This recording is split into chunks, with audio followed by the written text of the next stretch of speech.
नमस्कार। सुबह 8 बजे के समाचारों में आपका स्वागत है। मैं हूं दीप्ति शाही सिंह और समाचारों में सबसे पहले नजर डालते हैं आज की हेडलाइंस पर। प्रधानमंत्री नरेंद्र मोदी ने मन की बात के 96वें संस्करण में किए अपने विचार साझा। कहा, आज स्वच्छ भारत मिशन हर भारतीय के मन में रच बस चुका है। साथ ही कोरोना को लेकर एहतियात बरतने की जरूरत पर दिया जोर।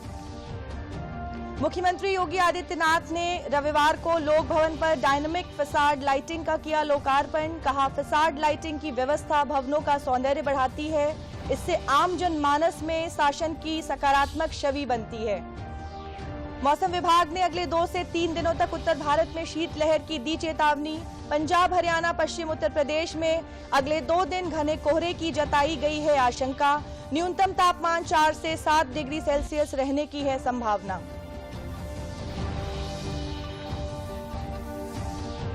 और ललितपुर और एटा में सिक्किम में हुई ट्रक दुर्घटना में शहीद सेना के जवानों को दी गई श्रद्धांजलि। प्रदेश सरकार ने शहीदों के परिवार को 50-50 लाख रुपए की दी आर्थिक सहायता और एक आश्रित को नौकरी देने की घोषणा। और अब समाचार विस्तार से। प्रधानमंत्री नरेंद्र मोदी ने कल रविवार को रेडियो कार्यक्रम मन की बात से जनता के साथ तमाम प्रकार से विचार साझा किए। पीएम मोदी ने जहां 2022 में हासिल कई बड़ी उपलब्धियों का जिक्र किया, वहीं प्रधानमंत्री ने G20 की अध्यक्षता को भारत के लिए गर्व का क्षण बताया। पीएम मोदी ने लोगों से कोरोना को लेकर एहतियात बरतने की जरूरत पर भी जोर दिया। तो स्वास्थ्य के मोर्चे पर देश की बढ़ती साख का भी प्रधानमंत्री ने मन की बात में जिक्र किया।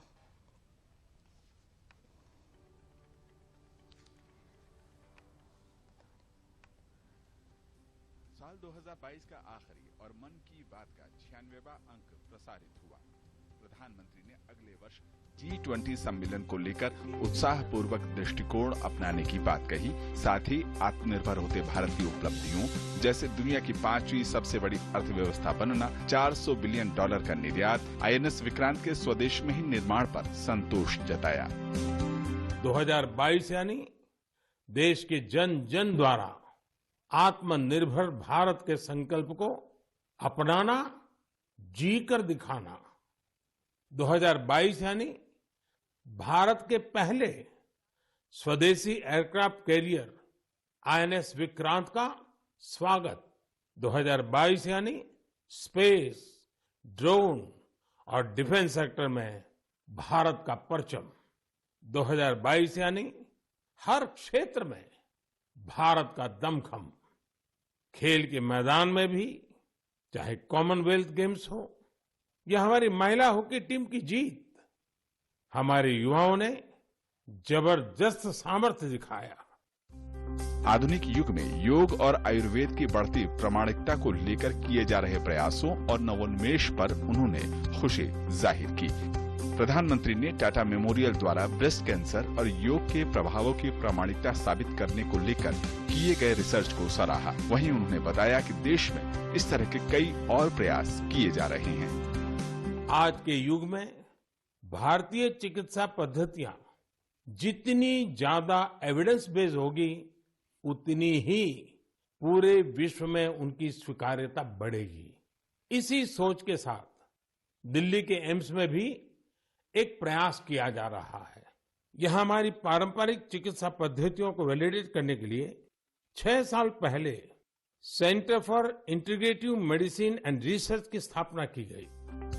प्रधानमंत्री ने कालाजार की कम होती चुनौती और साल 2025 तक टीबी मुक्त भारत के लक्ष्यों को लेकर सार्थक प्रयास की चर्चा की। साथ ही पर्यावरण संरक्षण की दिशा में संस्थाओं और व्यक्तिगत प्रयासों का भी उल्लेख किया। वहीं उन्होंने नमामि गंगे को लेकर दुनिया भर में मिल रही सराहना का जिक्र किया। यूनाइटेड नेशंस ने नमामि गंगे मिशन को इकोसिस्टम को रिस्टोर करने वाली दुनिया के टॉप 10 इनिशिएटिव में शामिल किया है। ये और भी खुशी की बात है कि पूरे विश्व के 160 ऐसे इनिशिएटिव्स में नमामि गंगे को यह सम्मान मिला है। नमामि गंगे अभियान में गंगा प्रहरियों और गंगा दूतों की भी बड़ी भूमिका है। वे पेड़ लगाने, घाटों की सफाई, गंगा आरती, नुक्कड़ नाटक, पेंटिंग और कविताओं के जरिए जागरूकता फैलाने में जुटे हैं। इस अभियान से बायोडायवर्सिटी में भी काफी सुधार देखा जा रहा है। वहीं प्रधानमंत्री ने मन की बात के 100वें अंक को खास बनाए जाने को लेकर लोगों से सुझाव मांगे। साथ ही नए वर्ष की शुभकामनाएं दी और कोविड के बढ़ते खतरे के मद्देनजर मास्क लगाने और हाथ धुलने जैसी सावधानियों को अपनाए जाने का आग्रह किया। भारत रत्न अटल बिहारी वाजपेयी के जन्मदिन 25 दिसंबर को सुशासन दिवस के तौर पर भी मनाया जाता है। इस साल भी प्रशासन गांव की ओर अभियान तहत सुशासन सप्ताह 19 दिसंबर से 25 दिसंबर तक मनाया गया। जनता के बीच पारदर्शिता, जनसंवाद और योजनाओं के क्रियान्वयन को लेकर साल 2014 से 25 दिसंबर को सुशासन दिवस मनाए जाने की शुरुआत हुई। इस साल भी प्रशासन गांव की ओर अभियान के तहत सुशासन सप्ताह 19 दिसंबर से 25 दिसंबर तक मनाया जा रहा है। मई 2014 में लोकसभा चुनावों के परिणाम आए और 3 दशक बाद केंद्र में स्पष्ट जनादेश वाली बहुमत की सरकार बनी। प्रधानमंत्री का पद संभाला नरेंद्र दामोदर दास मोदी ने। प्रधानमंत्री का जोर योजनाओं के 100% क्रियान्वयन, जनता के बीच पारदर्शी शासन और संवाद को लेकर रहा। इसी कड़ी में उन्होंने पहली ही कैबिनेट में भ्रष्टाचार कराधान के खिलाफ कड़ा निर्णय लिया। पारदर्शी शासन और भ्रष्टाचार मुक्त प्रशासन के लिए तकनीक का इस्तेमाल बढ़ाया गया। ई गवर्नेंस की शुरुआत हुई। सामाजिक कल्याण की योजनाओं के लिए डीबीटी को अपनाया गया। 8 साल बीत चुके हैं और इस दौरान गरीबों को घर भी मिला है और गैस कनेक्शन भी। आयुष्मान कार्ड भी मिले हैं। अनुमान के मुताबिक साल 2014 से 2022 तक 2 लाख करोड़ रुपए भ्रष्टाचार की भेंट चढ़ने से बचे हैं। ये जो नया सुशासन का मॉडल मोदी जी ने स्थापित किया है, जिसमें अकाउंटेबिलिटी, ट्रांसपेरेंसी और सिटीजन सेंट्रिसिटी ये प्रमुख तौर पर उसके अहम स्तंभ हैं, उसका लाभ किस प्रकार से आखिरी व्यक्ति तक पहुंच पाए। आम आदमी के हक को उस तक पहुंचाने के लिए सरकार ने जो रास्ता अपनाया वो था डीबीटी का। इसे ताकत दी जैम ने, यानी जनधन, आधार और मोबाइल ने। केंद्र की एनडीए सरकार ने प्रधानमंत्री मोदी के नेतृत्व में रिफॉर्म की प्रक्रिया को तेज किया। 1500 से ज्यादा अनुपयोगी कानूनों को हटाया गया। टैक्स प्रक्रिया को पारदर्शी बनाया गया। एक देश एक कर व्यवस्था जीएसटी लागू की गई। ईज ऑफ बिजनेस के साथ ही सरकार का मकसद रहा ईज ऑफ लाइफ का भी। इसी कड़ी में ग्रुप बी और सी की भर्ती प्रक्रिया से इंटरव्यू हटाना भी एक बड़ी पहल रही। इन वर्षों में हमने गरीब की सेवा, सुशासन और गरीब कल्याण को सर्वोच्च प्राथमिकता दी है। सबका साथ, सबका विकास, सबका विश्वास और सबका प्रयास, इस मंत्र पर चलते हुए हमने देश के विकास को नई गति दी है। मोदी सरकार ने बीते 8 सालों से रिफॉर्म, परफॉर्म और ट्रांसफॉर्म के प्रति न सिर्फ प्रतिबद्धता दिखाई है, बल्कि इसे हर क्षेत्र में लागू भी करके दिखाया है। ईमानदार, पारदर्शी व्यवस्था ही एक स्पष्ट और साफ नीयत के साथ सुशासन दे सकती है।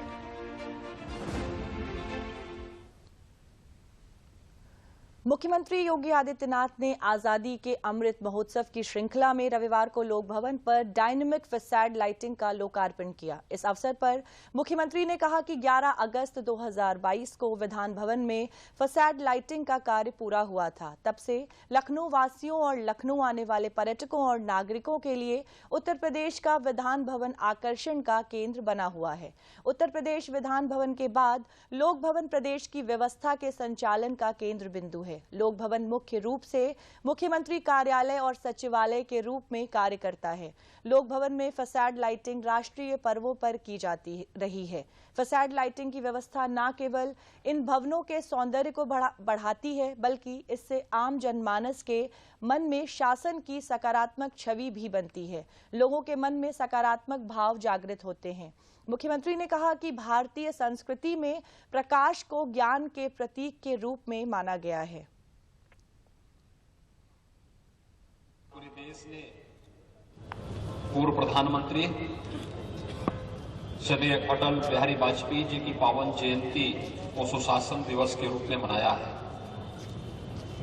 महान शिक्षाविद, समाजसेवी पंडित मदन मोहन मालवीय जी की पावन जयंती भी आज के दिन पर है। इस अवसर पर एक बार फिर से हम लोग लोक भवन को फसाड लाइटिंग के साथ जोड़ने के इस कार्यक्रम के साथ यहां पर उपस्थित हुए हैं। जैसा कि हम सब जानते हैं कि 11 अगस्त 2022 को विधान भवन में एक फसाड लाइटिंग की कार्य पूरा हुआ था और तब से न केवल लखनऊ वासियों के बल्कि लखनऊ आने वाले उन सभी पर्यटकों, नागरिकों के लिए उत्तर प्रदेश का ये विधान भवन एक आकर्षण का केंद्र बना हुआ है। उत्तर प्रदेश विधान भवन के बाद लोक भवन प्रदेश की व्यवस्था के संचालन का एक केंद्र बिंदु है और लोक भवन में फसाड लाइटिंग की कार्रवाई हो, यद्यपि प्रमुख राष्ट्रीय पर्वों पर हम उन्हें लाइटिंग की सुविधा के साथ जोड़ते थे। और अब बात नेपाल की। नेपाल की राष्ट्रपति विद्या देवी भंडारी ने पुष्प कमल दहल को नए प्रधानमंत्री नियुक्त कर दिया है। पुष्प कमल दहल को शपथ दिलाई जाएगी। इससे पहले राष्ट्रपति ने मुलाकात कर उन्हें 275 सदस्य वाली संसद में कुल 196 सदस्यों के समर्थन का दावा पेश किया। पुष्प कमल दहल को केपी ओली के नेतृत्व वाले विपक्षी गठबंधन सीपीएन यूएमएल ने समर्थन जताया था। इसके साथ नेपाली कांग्रेस नेता शेर बहादुर देउवा की सरकार गठन को लेकर लगाए जा रहे प्रयासों पर विराम लग गया है। नेपाली कांग्रेस को चुनाव में सबसे ज्यादा सीटें हासिल हुई थीं। उसे कुल 89 सीट मिली थी, जबकि सीपीएन यूएमएल 78 सीएमएमसी को 32 सीट पर जीत हासिल हुई थी।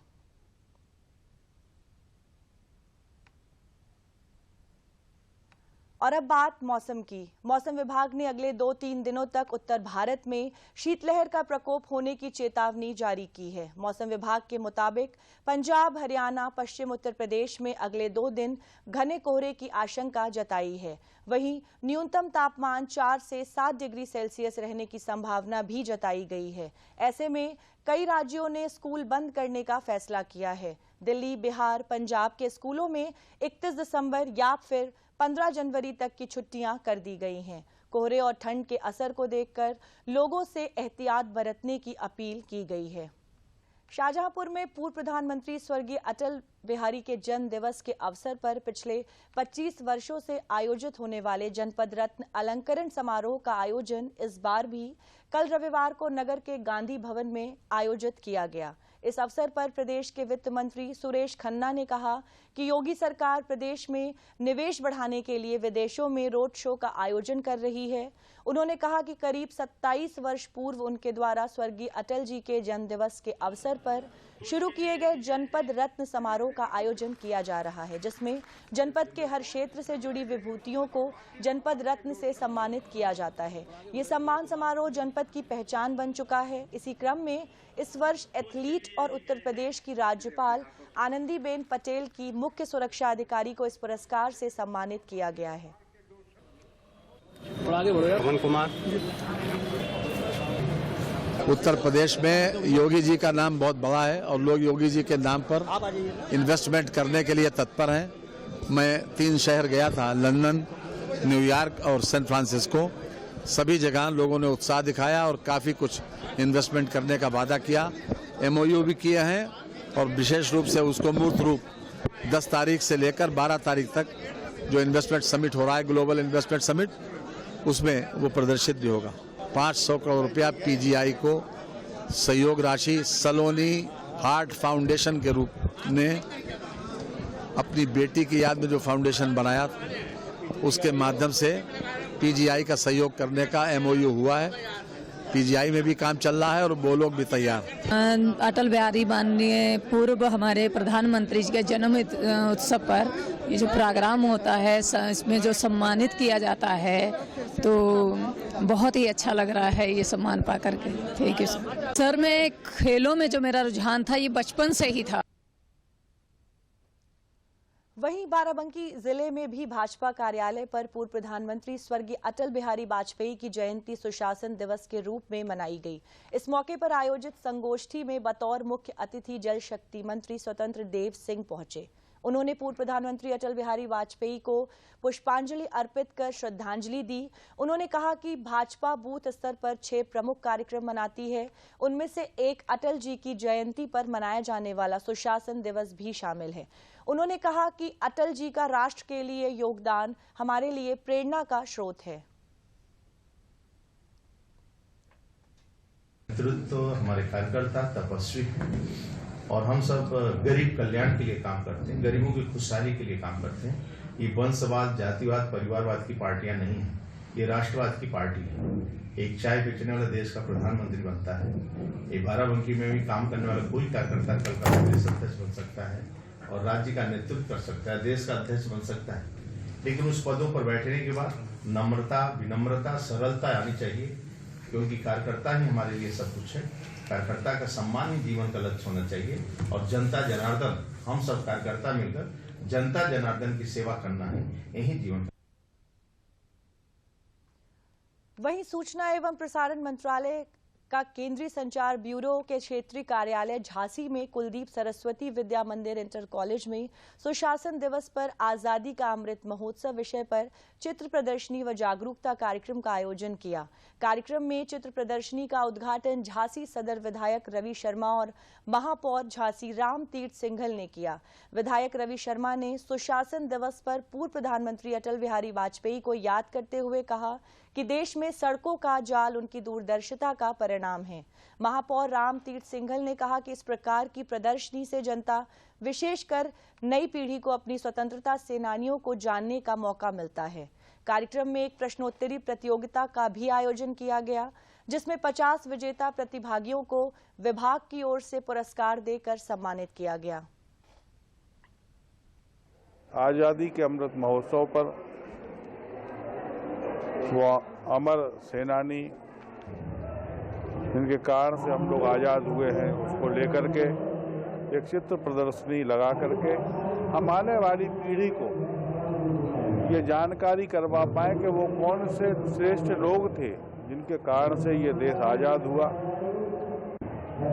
उसको लेकर के एक बड़ी प्रदर्शनी और एक उत्सव के माध्यम से सूचना प्रसारण मंत्रालय ने कार्यक्रम आयोजित किया।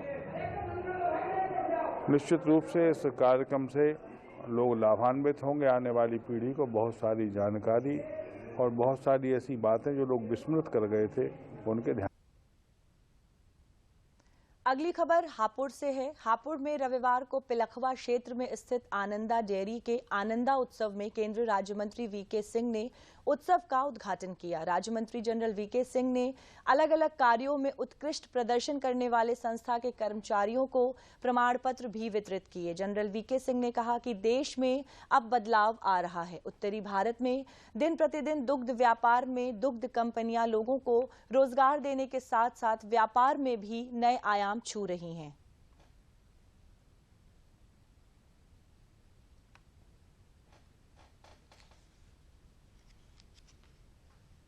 देश में वाकई में बदलाव आ रहा है। अब उत्तरी भारत के अंदर भी एक क्रांति आ रही है, जिससे कि हम अमूल का मुकाबला ही नहीं करेंगे, हम शायद उनसे आगे निकल जाएंगे।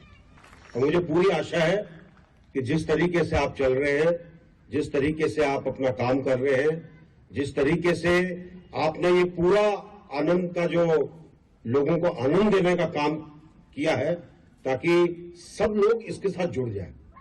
ये आपकी ख्याति होनी चाहिए, ये आपका काम करने का तरीका होना चाहिए।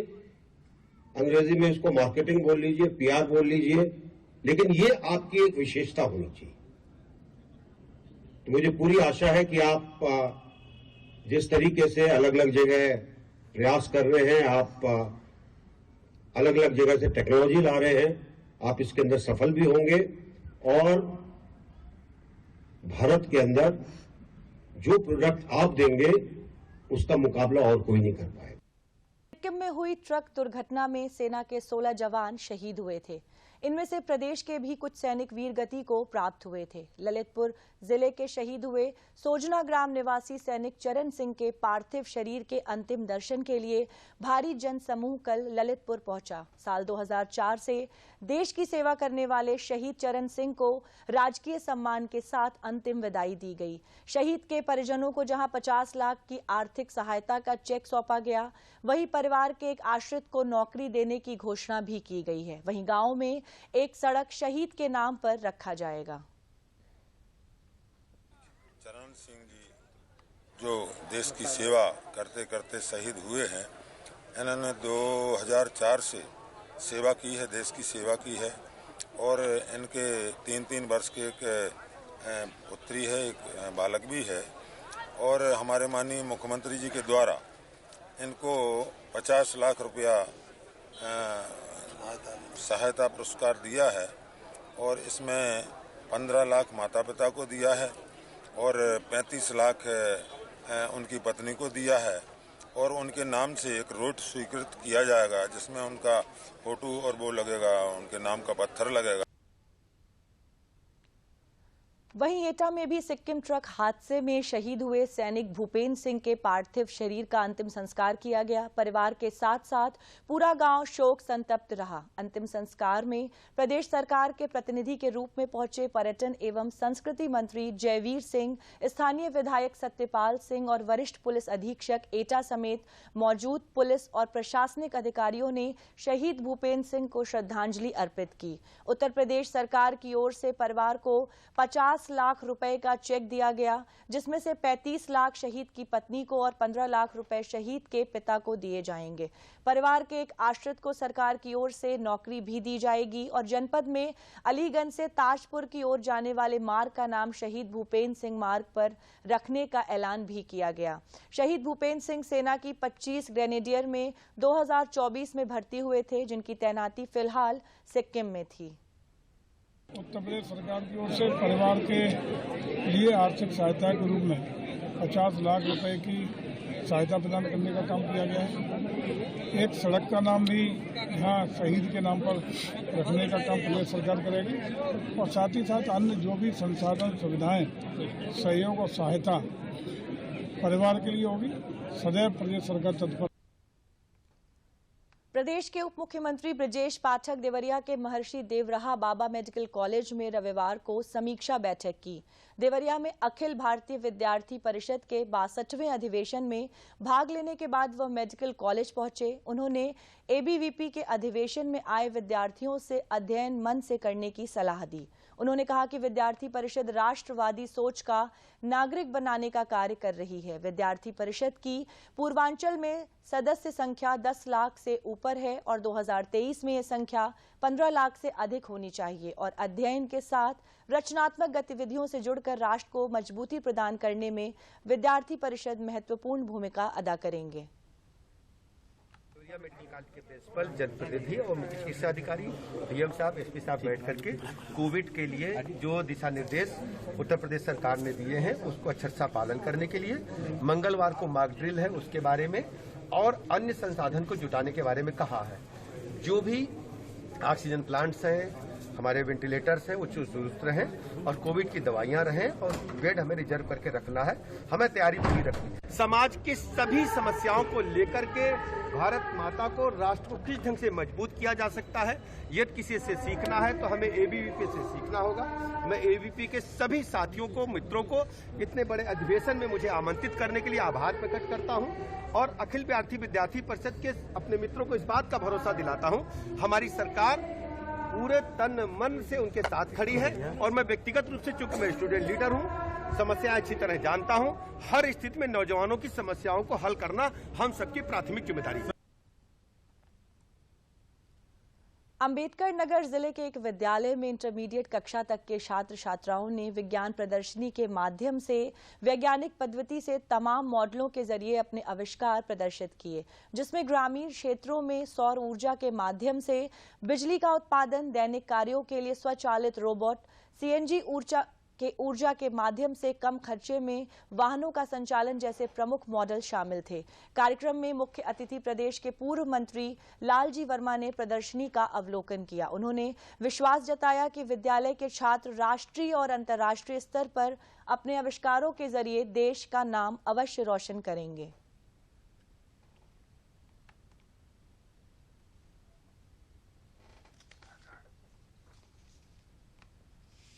निश्चित रूप से इस इंटर कॉलेज के बच्चों ने बहुत ही अच्छा प्रदर्शन किया है और इतनी कम उम्र के बाद जिस तरह से उन्होंने आविष्कार दिखाया है उसकी जितनी प्रशंसा की जाए वो कम है। हमारी ये कामना है। और समाचारों के अंत में मुख्य समाचार एक बार फिर।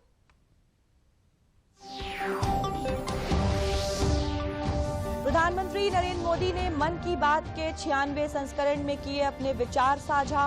कहा, आज स्वच्छ भारत मिशन हर भारतीय के मन में रच बस चुका है। साथ ही कोरोना को लेकर एहतियात बरतने की जरूरत पर दिया जोर। मुख्यमंत्री योगी आदित्यनाथ ने रविवार को लोक भवन पर डायनेमिक फसाड लाइटिंग का किया लोकार्पण। कहा, फसाड लाइटिंग की व्यवस्था भवनों का सौंदर्य बढ़ाती है, इससे आम जनमानस में शासन की सकारात्मक छवि बनती है। मौसम विभाग ने अगले 2 से 3 दिनों तक उत्तर भारत में शीतलहर की दी चेतावनी। पंजाब, हरियाणा, पश्चिम उत्तर प्रदेश में अगले 2 दिन घने कोहरे की जताई गई है आशंका। न्यूनतम तापमान 4 से 7 डिग्री सेल्सियस रहने की है संभावना। और ललितपुर और एटा में सिक्किम में हुई ट्रक दुर्घटना में शहीद सेना के जवानों को दी गई श्रद्धांजलि। प्रदेश सरकार ने शहीदों के परिवारों को 50-50 लाख रुपए की दी आर्थिक सहायता और एक आश्रित को नौकरी देने की घोषणा।